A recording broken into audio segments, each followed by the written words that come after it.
Sebenarnya sejak dulu kelas 6 kalau nggak salah ya, pertama kali dikenalkan sama yang namanya penelitian. Lewat dulu ada namanya Ostarnas.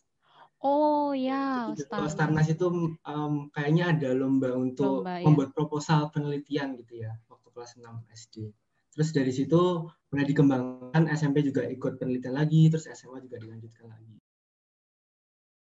Mungkin penelitian yang benar-benar besar yang pernah aku lakuin itu ada dua sih, Bu. Dulu yang pertama, aku mulai waktu SD sampai SMP itu tongkat untuk membantu penyandang tunanetra. Tunanetra itu artinya orang yang tidak bisa melihat ya. Mm-mm. Jadi tongkatnya itu bisa menuntun orang yang nggak bisa lihat supaya mereka bisa berjalan dengan lebih nyaman gitu, Bu.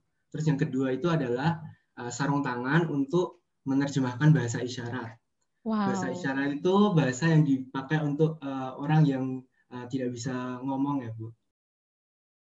Oke. Penelitianku itu sering banget gagal, Bu. Sering banget ya. Iya, sering banget gagal. Dulu pertama kali waktu SMP kelas 1 kan aku mulai dengan tongkat untuk Mm-mm. menyandang tunanetra.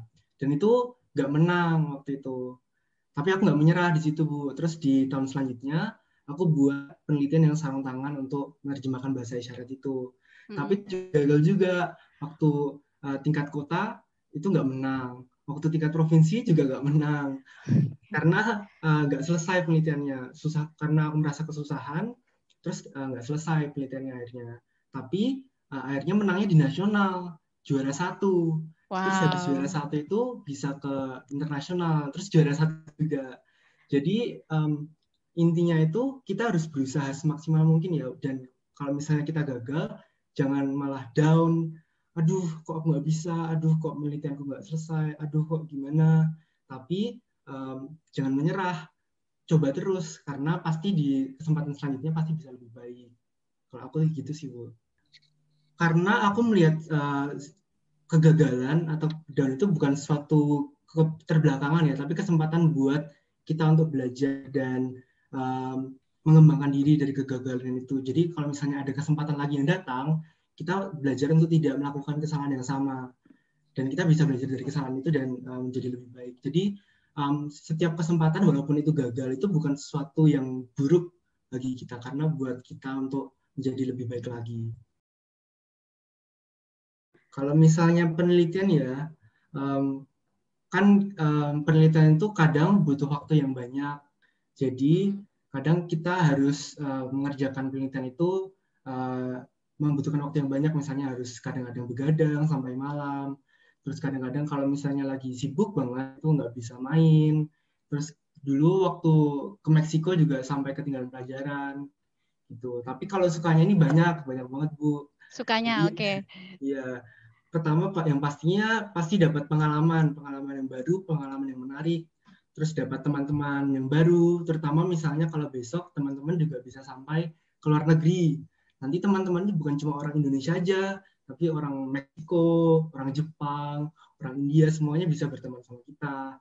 Terus juga prestasi ya pastinya juga. Jadi misalnya kalau kita menang, kita bisa mendapat penghargaan, bisa mendapat sertifikat gitu. Terus juga tadi juga sempat disinggung bisa jalan-jalan kemana-mana.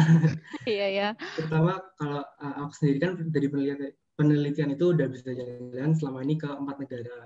Jadi setahun sekali bisa pergi ke luar negeri.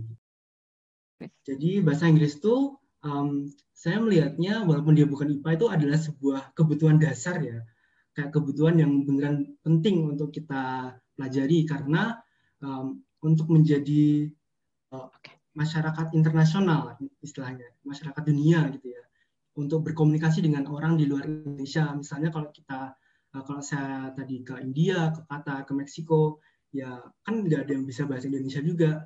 Dan cara kita untuk berkomunikasi dengan mereka adalah dengan bahasa Inggris ini, karena bahasa Inggris adalah bahasa yang istilahnya universal, semua orang tahu gitu ya, bahasa yang paling umum. Jadi kalau kita bisa bahasa Inggris, kita bisa membuka dunia kita dengan dunia luar juga. Kita bisa berteman dengan orang-orang di luar juga. Kita bisa memahami media-media dari luar juga. Gitu. Jadi kalau dari aku sendiri, bahasa Inggris merupakan kebutuhan dasar yang sangat penting. Tuh. Bagaimana cara saya mengenali bakat ya itu waktu itu. Yang pertama itu jangan takut untuk mencoba hal baru sih Pak, karena waktu itu juga saya coba-coba banyak hal, terutama waktu SD.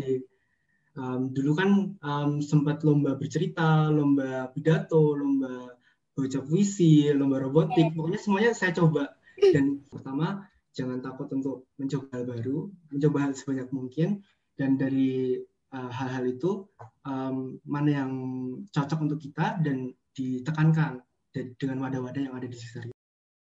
Kalau nilai Terakanita ini sih terutama compassion, karena kalau aku sendiri rasain untuk memulai penelitian atau memulai pembuatan robot itu pertamanya dimulai dari compassion dulu. Kita harus tahu orang-orang di sekitar kita tuh punya masalah apa sih, orang-orang di sekitar kita tuh kira-kira butuh bantuan apa sih yang kita bisa lakukan, dan dari compassion itu kita tergerak. Oh, jadi aku terima kasih banyak juga kepada Bapak Ibu yang mau mengundang saya lagi ke SD Terakanita. Nah, terus terima kasih kepada teman-teman kelas 3 semuanya, anak-anak yang mantap, anak-anak yang baik, anak-anak yang keren, dan semoga besok bisa melanjutkan juga ya, melanjutkan prestasi-prestasi di SD Terakanita ini. Terus semangat juga buat teman-teman semua. Aku yakin kalau teman-teman dari SD Terakanita Bungjo ini pasti anak-anak yang keren. Jadi semangat terus, jangan patah semangat, terus pantang menyerah, dan terus berkembang.